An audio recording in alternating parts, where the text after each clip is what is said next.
Alors, je vais être honnête, mais avant de partir à Dubaï, j'avais déjà un peu cette sensation d'étouffer. J'ai aucune haine envers la France ou quoi que ce soit, c'est un pays qui est magnifique sur plein de points, mais c'est vrai que j'avais une frustration qui commençait à venir. J'essayais de tout faire bien, de suivre les règles, mais j'avais toujours cette impression de pas avancer. C'est-à-dire que je bossais comme un ouf, je payais mes charges, mes impôts, et puis quand je regardais ce qui me restait à la fin du mois, je me disais que c'était pas vraiment glorieux. Et surtout, je me disais, est-ce que c'est vraiment ça la vie? Un train-train, payer des taxes, travailler, puis au final ne même pas pouvoir vraiment profiter de ce que je gagne. J'arrivais pas à avoir vraiment une vision sur le long terme en France et je me disais putain je suis jeune, il faut que je puisse bouger, il faut que je puisse voyager, il faut que j'aille voir ce qui se passe ailleurs. Donc je regardais pas mal de vidéos sur l'expatriation à Dubaï et je me disais ouais non mais c'est pas pour moi, c'est pour les mecs qui sont vraiment blindés etc. Mais en fait au fond de moi je voulais déjà partir et je pense que j'avais juste peur de sortir de ma zone de confort, ce qui fait que pendant quelques années j'ai pas mal voyagé, surtout en Europe.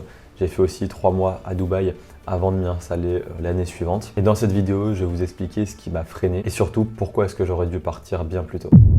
Alors ce qui m'a retenu de partir, c'est pas l'argent, c'est pas le business, c'est moi et mon entourage. Parce que même si je suis plutôt du type fonceur pour ceux qui me connaissent, forcément de prendre une aussi grosse décision, ça pousse à la réflexion et puis surtout, on vient à se mettre des barrières un petit peu limitantes en se disant et si ça marche pas, et si je regrette, et si je quitte tous mes amis, ma famille, etc. Et si en fait finalement je me retrouve tout seul là-bas, bref forcément on a plein de questions comme ça qui viennent en tête. Et aussi on a forcément peur un petit peu de ce que les autres vont penser parce qu'en France, dès que tu fais un pas de travers, t'es vu comme un prétentieux, il se prend pour qui, aller à Dubaï, en plus on sait très bien voilà, l'image que les gens ont en France de Dubaï, qui n'est absolument pas l'image qu'ils ont une fois qu'ils sont venus ici, mais bref, peu importe. Et en fait, aujourd'hui, je me rends compte d'un truc, c'est que le vrai risque, c'était de rester finalement là où j'étais, en France, et de ne pas avancer, de ne pas évoluer. Et un jour, j'ai eu un déclic, j'ai un ami qui est parti à Dubaï, j'ai dit « let's go, je viens avec toi ». Au départ, on était censé rester 3 semaines, finalement on est resté 3 mois. Donc j'ai pris un billet, je suis arrivé à Dubaï avec une valise, un ordi et aucune certitude sur ce qui allait se passer. Et je vous avoue qu'au départ, les premiers jours, j'ai vraiment détesté. Je pense que c'est normal, c'est un pays qui est complètement différent de la France, avec une culture qui est complètement différente. Et je me disais, mais qu'est-ce que je suis venu foutre ici en fait? Et puis finalement, de toute façon, j'étais là pour 3 semaines, donc je me suis dit, voilà, je vais prendre mon mal en patience, on va attendre les 3 semaines, je vais rentrer en France. Et puis voilà, Dubaï, c'est pas pour moi.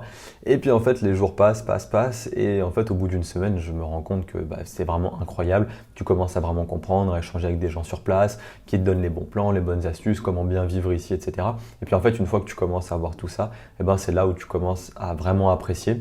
Et du coup, au lieu de rester 3 semaines, je suis resté 3 mois, preuve que j'ai vraiment adoré rester ici. Et puis ce qui est vraiment cool ici à Dubaï, c'est qu'il n'y a pas de jugement, les gens ils ont vraiment de l'ambition, c'est pas des gens qui essayent de te tirer vers le bas, au contraire ils essayent de t'élever. Et puis quand tu es à Dubaï, tu as vraiment une sensation de liberté, de pouvoir faire les choix que tu as envie et surtout un sentiment de responsabilité parce que tu sais que ici, personne va te faire chier, personne va te dire oui pour ton loyer il faut que tu aies 3 mois de salaire, machin, etc. Non, si tu veux prendre un loyer à temps, tu te démerdes. Par contre, le jour où tu payes pas, t'es dehors. Donc tu te sens responsable en fait de ce que tu fais et tu te sens pas en fait soutenu toujours par un système et finalement qui te tire vers le bas. Et avant de venir, franchement, avec tout ce que tu vois sur Instagram, forcément, tu as quand même des préjugés, même si voilà, j'essaye de m'en sortir et j'étais pas là à critiquer Dubaï sans y être allé, mais forcément, avec tout ce que tu vois, tu te dis bon, peut-être que c'est comme ci, peut-être que c'est comme ça.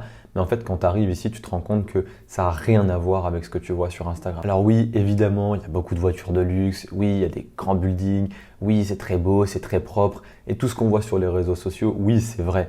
Mais ce qu'on voit, c'est 1% de la ville. On n'y voit pas tout le reste. Et honnêtement, la vraie richesse de Dubaï, elle est ailleurs. Je pourrais faire une vidéo sur tout ce que j'adore à Dubaï. Mais aujourd'hui, je vais principalement parler du fait que Dubaï m'a vraiment poussé à me dépasser. C'est-à-dire que ici, en fait, quand tu arrives, même si tu gagnes bien ta vie, etc., clairement, tu as des personnes qui ont un niveau bien supérieur à toi. Et donc, ça te pousse à aller plus vite. Tu es dans une ville qui est toujours en mouvement, qui évolue, des gens qui ont de l'ambition.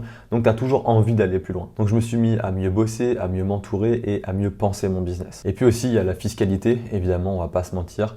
Dubaï, sur ce point-là, c'est un des meilleurs pays au monde. Mais au-delà uniquement des chiffres et de se dire oui, on ne paye pas d'impôts, etc., c'est cool, oui, c'est génial.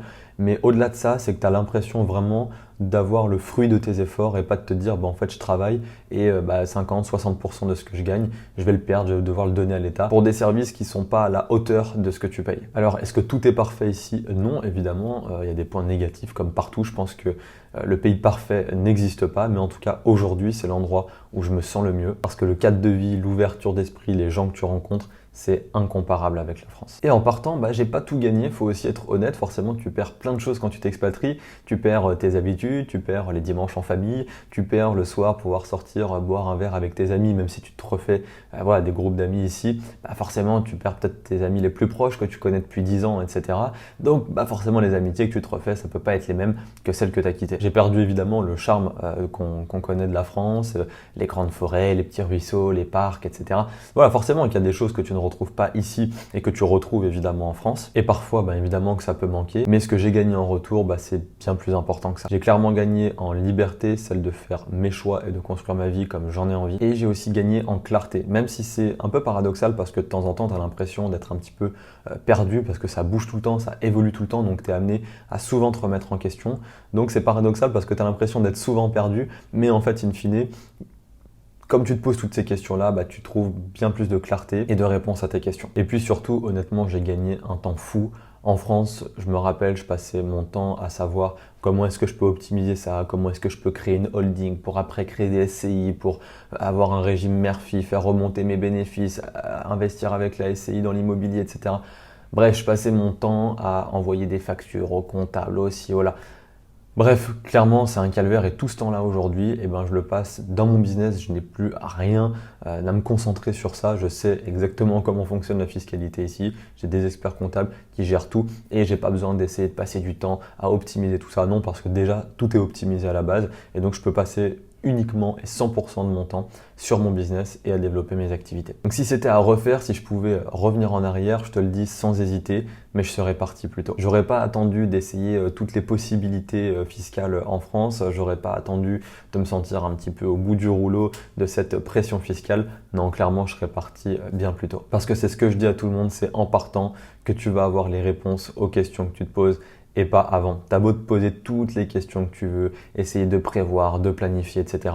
Une fois que tu arrives sur place, que ce soit à Dubaï ou ailleurs, c'est là où en fait tu vois la réalité du terrain et que tu as réellement réponse aux questions que tu vas te poser. Et je sais qu'il y a certaines personnes en regardant cette vidéo qui vont se dire « Ouais, mais c'était facile pour toi, tu as déjà un business, etc. Donc la décision de partir est quand même beaucoup plus simple. » Non, en fait, parce que je connais beaucoup de personnes ici qui sont venues, qui n'avaient pas de travail, pas de business, rien du tout, et qui ont tout construit de zéro ici. Alors, je dis pas que ma situation n'est pas plus facile ou moins facile, mais je veux dire que dans n'importe quelle situation, que tu sois entrepreneur, que tu sois salarié ou quoi que ce soit, si tu as envie de venir à Dubaï et d'avoir des opportunités de travail, de business ou quoi que ce soit, tu peux venir t'installer ici et avoir toutes ces opportunités-là pour construire ta vie. Si tu regardes encore cette vidéo, c'est peut-être que tu as déjà cette idée en tête, peut-être que tu ne te sens pas encore à 100% prêt, peut-être que tu as peur et c'est normal. Mais pose-toi une seule question. Si dans 5 ans, tu te réveilles et que tu es encore là au même endroit où tu es et que rien n'a changé, comment est-ce que tu te sentiras? Si la réponse ne t'enthousiasme pas, c'est que c'est peut-être le moment de bouger. Et ce qu'il faut savoir, c'est que partir à Dubaï, c'est pas fuir la France, c'est juste choisir un autre chemin. Ce n'est pas non plus renoncer à sa nationalité française. Ça ne veut pas non plus dire que tu ne reviendras jamais en France. Tu peux peut-être passer un moment de ta vie ici et puis après revenir plus tard si ça te manque.